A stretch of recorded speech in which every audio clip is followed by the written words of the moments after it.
Hey everyone, welcome back to Wildcat MTG. Today we are going to be opening up and taking a look at the individual cards from within the Secret Lair of MSCHF.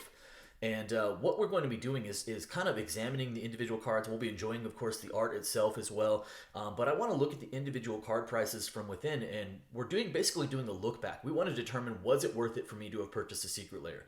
Essentially, a month after release, more than a month after release, do the individual prices of these cards justify the price point of the actual product that we paid to acquire the sealed version?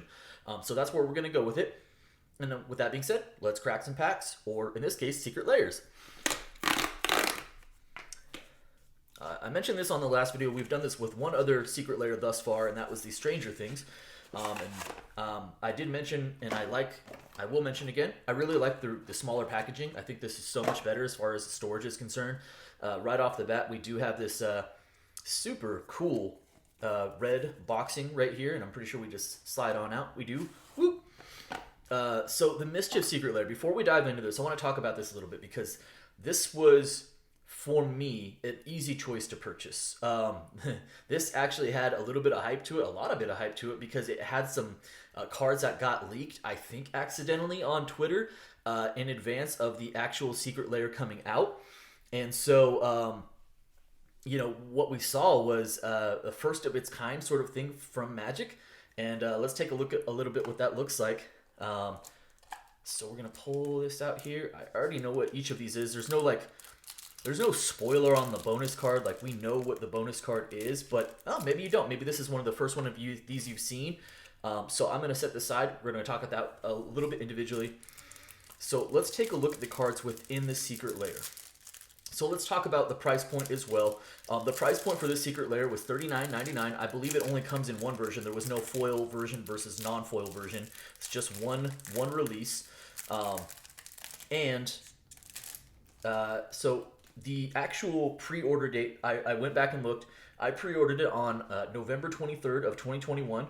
As I mentioned, the price point was let's just call it $40, and I received it. I received my order, on February 16th, 2022. So we've given these cards a little bit of time to hit the open market, start being sold on the secondary market as individual singles, and that's why we're gonna look at these pricings a little bit more now. So right off the bat, we start off with the Swords to Plowshares. A little bit of controversy here on this particular card because it actually, instead of the word 2, it has the number 2, which is not something we typically see. But the card is legal, and it is pretty sought after. We've seen a million printings of Swords to Plowshares, and we know that we say art is subjective. But there's also a reason why Picasso's art is worth more than my stick figure art, and that's just because he was much better than me. So yes, art is subjective, but there also is a certain popularity to art. And so even though there's been a million printings of Swords to Plowshares, more than a month after release, we find that the price point for this card on TCG or on eBay in the open market is between $12 and $13 right now. So a very nice Swords to Plowshares, and automatically we're getting some value back off of our purchase that cost us $40 to purchase in total. Next up, we have a really sick looking Grim Tutor. This was one of the main draws for me. This silver laminate on this Grim Tutor, and yes, we've had a couple printings of Grim Tutor now. We had, the old original version.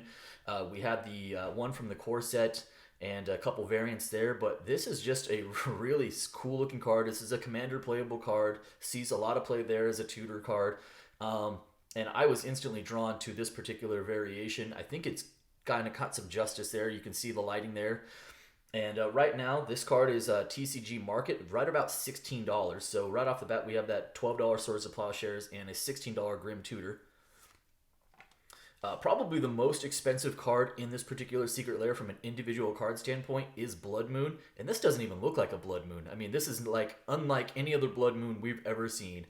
Right now, this card is a market price of right around $28.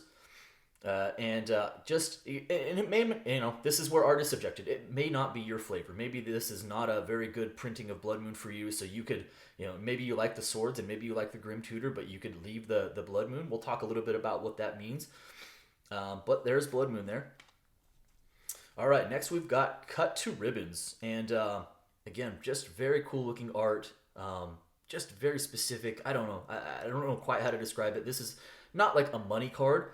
This actual card has now settled at right around, let's call it $2 to $3 for if you wanted this particular copy of it. So it wouldn't cost you an arm and a leg, but it is a nice card to have.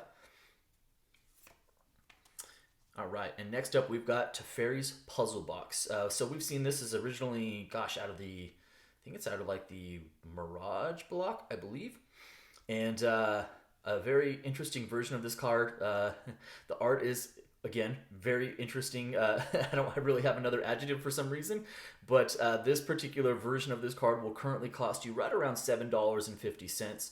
And then the thing that was spoiled, that had Magic community on Twitter just going absolutely crazy, was this card right here, this Plains. Why a Plains? Well, of course it's going to be difficult to get out. Hold on. All right, there we go. So, yeah, just an ordinary looking Plains, right? What it looks like a golf hole. I do want to get in here. This card, like a Transformer, has more than meets the eye. You can see that there is some Pringles there. Why would there be some Pringles on a Plains card, on an ordinary Plains card? So yeah, there is a little bit of curling there. And that is because below the surface of this card, and I'm not going to actually peel it, but this is the first of its kind, a peel Magic card. So below this is this card actually peels. You can peel off this top layer, and below it is a Battlefield Forge, the red-white Painland. And again, like this card got spoiled. See, basic land, Plains, sure. You peel it off there. There's a Battlefield Forge beneath it. And it just had, all of a sudden, Magic Twitter was just lit up like a Christmas tree with this card being spoiled. And this particular card right now is running right around let's call it $12. So in total, between all of these cards currently on the secondary market, and again, it's been about a little over a month since people started receiving their orders, we've got a combined value of just about $79.50.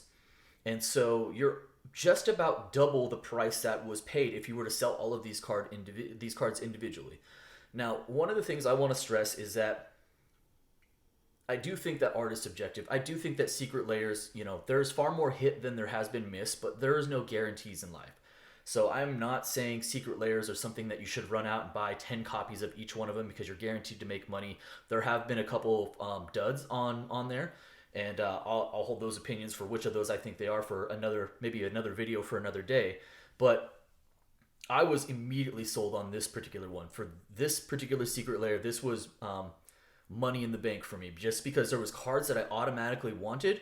And with this particular card, this promo card, or I guess it's not promo, but a first of its kind of card, I was pretty sure this one was going to be very popular. But a month after release, I am surprised to see how well prices have held up. So let's say you had your initial investment of $40 into it, and there's just a couple of cards. I think this is what I want to provide value-wise is perspective. I think perspective is an important word, and it's all about what do you want from your Magic experience? What do you want from your Secret Lair experience? If there's a desire to only have, maybe you really like the art on a couple of these cards, but you don't really care one way or the other without the rest. Well, so let's say that Blood Moon was the only card that you really thought you wanted. Like that was the only card that you wanted to be able to add into a couple decks. Not a problem. So I mentioned that combined, the value of these individually is just below $80. Let's call it $80. But then of course you have seller's fees and that sort of thing. So let's knock 15% off of that. And now my $79.50 that I sold all my individual cards for is actually closer to $68. Well, the Blood Moon itself is $28. So if you just wanted a free copy of this Blood Moon and you bought one of these Secret Lairs, you could sell all the rest of these cards, make back your investment of that $40 that you paid for the Secret Lair, and you've got yourself a free copy of a super sweet looking Blood Moon. Maybe Blood Moon wasn't your flavor, right? Maybe you just wanted the Swords to Plowshares and the Grim Tutor. And again, I wouldn't blame you because these are pretty awesome looking. So those are the two cards you want. Okay, well, you have Blood Moon at $28. You have Cut Ribbons at $3. You've got Puzzle Box at, let's just call it even $7. So $10, $38 right there. That's almost the price of your Secret Lair. So then you've got another $12. So you sell it for $50.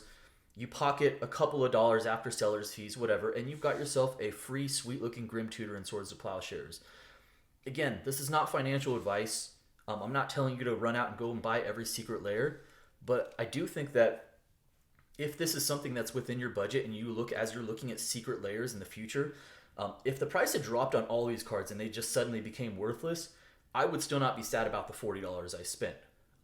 I would see myself playing with several of these cards, so it was an easy choice for me when this Secret Lair got spoiled that I was going to be putting in some equity towards these cards. I was going to be putting some money towards these cards because even if I got trapped and these again all went to zero for some reason, I could see myself getting stuck with these cards. And these cards I'm kind of whatever about. I think the Peel card is interesting.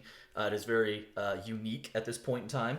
But even if I got stuck, quote unquote stuck, with a Blood Moon, Grim Tutor, and Swords of Plowshares, for these versions, I would still feel like it was worth my while to have paid the $40. As it turns out, many of these cards are actually holding pretty good value.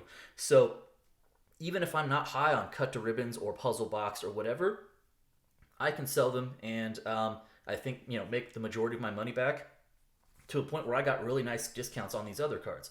So that's my take on it. I hope you enjoyed the video, and if you did, please remember to like, subscribe, and drop me a comment. What do you think about Secret Lairs? What do you think about this particular Secret Lair? And love to hear your thoughts. Thanks so much, everyone. Have a great day.